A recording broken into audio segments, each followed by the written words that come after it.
My name is Shannon and I'm a librarian at Clarkson Library. Today I'm going to share 3 tips with you about reading books to babies and also share some of the things you want to look out for when picking a book for a baby. So our first tip is to remember that it is completely natural for babies to chew on everything. As you know, everything in your baby's life is a potential toy. So they are going to chew on books. They are going to be a little rough with them, and that is perfectly natural. The best way to handle this is not to get upset and to tell them off, but simply to take the book off them. Be like, oh, what is this? How about we read it together? And then you can model how you're supposed to handle the book. So my second tip is to make sure that reading is always a positive experience with you and your child. So if they're in a bad mood, or if you're in a bad mood, it's not time to read a book. By keeping it a positive experience, you're helping them to associate reading with happy times. And that's really what you want in order for them to keep on reading as they get older. So when reading a book to a baby, they may be looking over here, they may be looking over there. They're not really focusing on the story, but they are getting a lot out of it. They're seeing you handle a book, they're hearing your voice, they're seeing your face, and all that is incredibly beneficial. But like I said before, if they're kicking and screaming, they're really not getting into it, they're not getting anything out of it. So it's time to pop the book down and maybe try something else. And so my third tip is all about routine.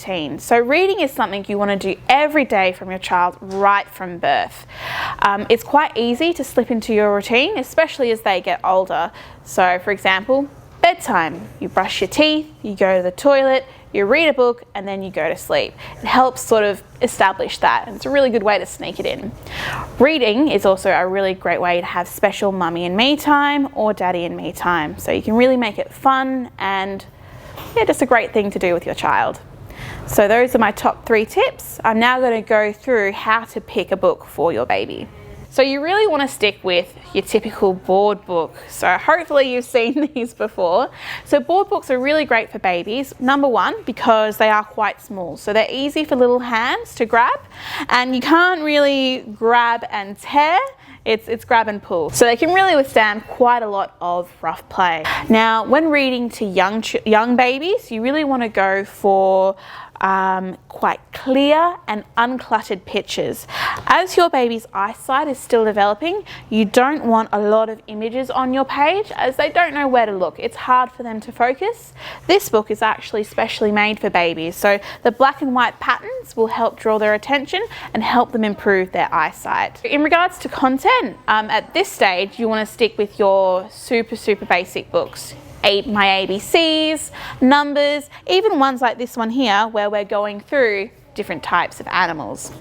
Now, if your child is a bit of a wriggly worm, then you really want to go for things like this because they have a bit of a novelty side to them, which have got different textures. So, for example, that's not my llama, its patches are too smooth.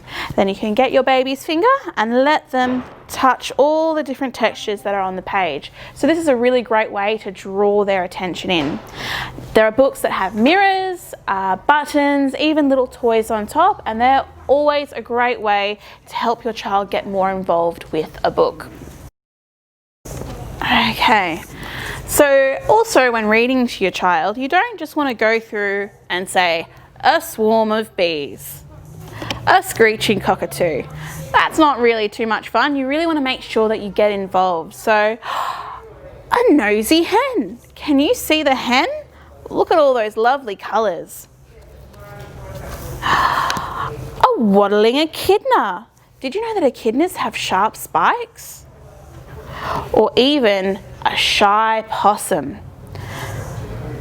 Look at him, he does look a little shy, doesn't he?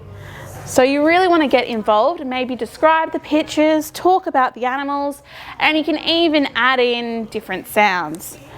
So unfortunately, I don't know what sound a bandicoot makes, so I can't do that, but